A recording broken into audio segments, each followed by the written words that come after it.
Hey everybody, Trinity here. I'm going to go ahead and do another 12-step tarot reading. I am going to be using the Van Gogh tarot today because I just got it in the mail. I'm super excited about it. So as you can tell, I have been dealing with a cold and my voice is completely janky today, so I apologize about that ahead of time. But like I've said before, and I'll say it again, anytime I have anything that happens in a reading, it is informing me of the reading. And so you may have found yourself really struggling to use your voice, to be authentic, to say what you really feel and what you really mean. So you might meditate on that. Like, what is it that my soul is trying to say? What is so important that I can't get out? Because, baby, if you don't start expressing your truth with authenticity, those are the things that start our character defects flaring, and we don't want that. We definitely don't want that. So for 12-step tarot today, we are going to talk about the different ways that self-love looks. My friend Joe helped me with the idea for the topic of the reading today. So thanks, Joe. And we will be looking at the different ways that we can show ourselves self-love, because self-love is so much more than pedicures and bubble baths, okay? So let's go ahead and look. Spirit, what are the ways that we can start to show self-love? Got that one. Self-love to ourselves through recovery. So you've got 10 of Wands for the first card. Isn't that great? I love the artwork. This is a tough card to get, but hey, the artwork helps it. All right, we've got the Fool in reverse. Okay. And then I've got the Eight of Swords. Okay, so here's the dealio. With these three cards coming out, and again, it's not a reading without my nose going.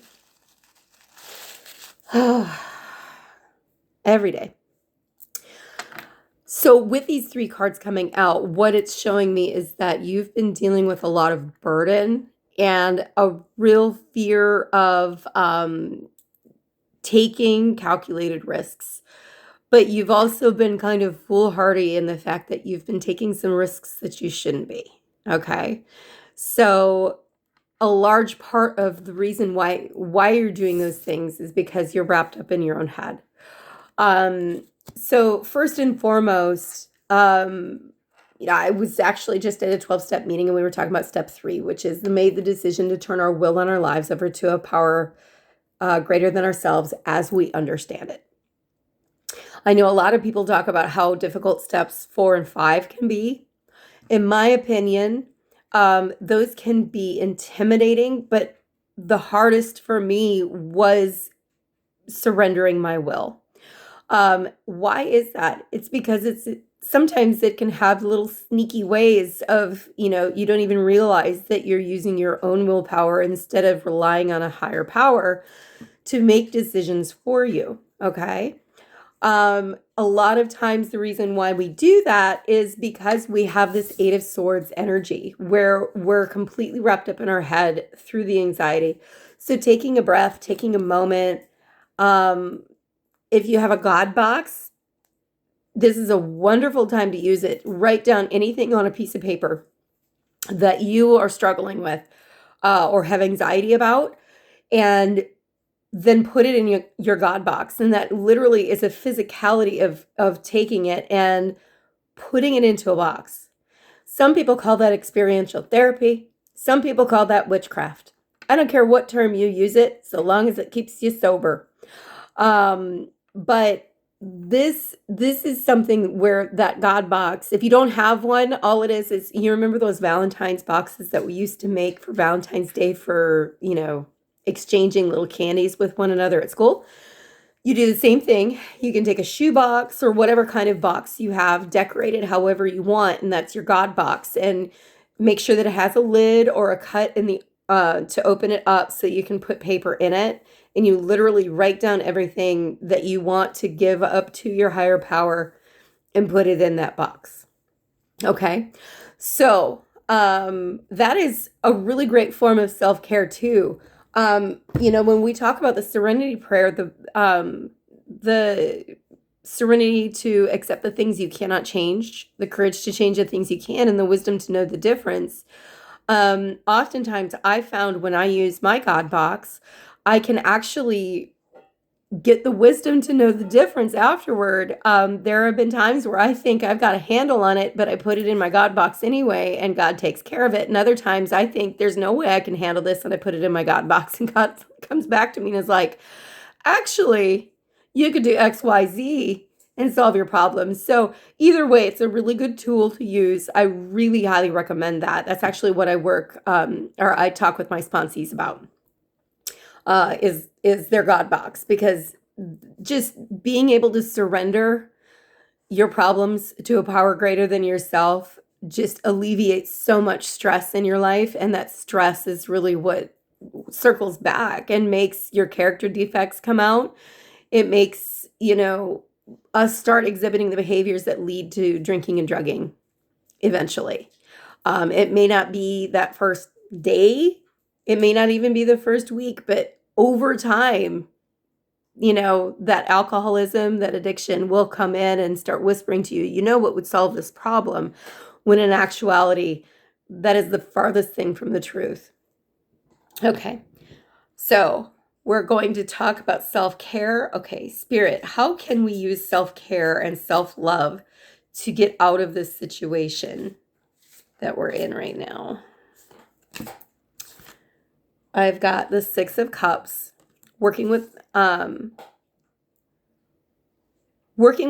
and I'm hearing from an emotional standpoint. Find that safe person that you can get vulnerable with and talk about the problems that you've got. Okay? That's a huge act of self-care, is being able to be open and honest. Because sometimes you need another person with flesh on their bones sitting across from you, taking you seriously. Not everybody will, but I tell you what, those that do are keepers. Okay, we've got two more cards. We've got Two of Cups. Okay. I don't know why, but I just heard sit down for coffee with someone. So if that's something that you have a coffee buddy to go to coffee with, it might be time to have a coffee date. And then the next one is the Hermit. And then go within. So listening to others, working with others. So like I'm seeing, Six of Cups meetings, Two of Cups sponsor, the Hermit, God. So conversing with all three avenues of those will help you kind of decipher what problem that you need to resolve and what steps you need to take to move forward in this. What other things can we do as acts of self-love, please? I've got the Page of Wands. I'm hearing go have fun with that card. Specifically in nature, like if you can go take a walk or kayaking for some reason. I've never kayaked in my life, but if that resonates with you, that might be something that you want to do. And then I've got the Nine of Swords, but it did come out in the reverse. So letting your joy lead you will be really important moving forward. And I'm also hearing, let me show you this card here really quick. It's got a sunflower in the middle, and then it's got the pumpkins around there. So whatever situation that you're going through right now, I know autumn time sounds like it's a long way away, but these things, time takes time, and these things will resolve themselves eventually. I'm hearing by October. Okay. But going out and having fun and really looking at allowing your joy to lead you down the right path. If it's making you miserable, um, you don't have to do it. Now, I am not talking about, doing dishes makes me miserable, so I don't want to do dishes. Well, not doing dishes is going to make you even more miserable. So those daily tasks are also an act of self-love that you do need to keep up with. Those are called non-preferred activities in behaviorism, okay? Those are the things that we don't necessarily want to do, but we need to do them just to keep up and keep maintaining our lives in an orderly fashion, okay? The Nine of Swords in the reverse, get some rest. If you need to take a nap, I cannot tell you how many times between meditation and naps, I know it looks lazy from our culture from the outside, but really everything's going to fall into alignment with or without you. In fact, sometimes if you just take a break and take a nap, things resolve themselves. I actually heard in a meeting once that this gentleman will, if he has a major problem where, he can't do anything about it, he'll go to a movie by himself and sit there for the movie, enjoy it. And he said 9 times out of 10, this situation has been resolved without me even needing to be there. So you don't need to be the busybody with your nose in it all the time. Sometimes things resolve much faster without us meddling in them, okay? All right. So I'm going to leave this here. That's the guidance for how to practice some self-love today.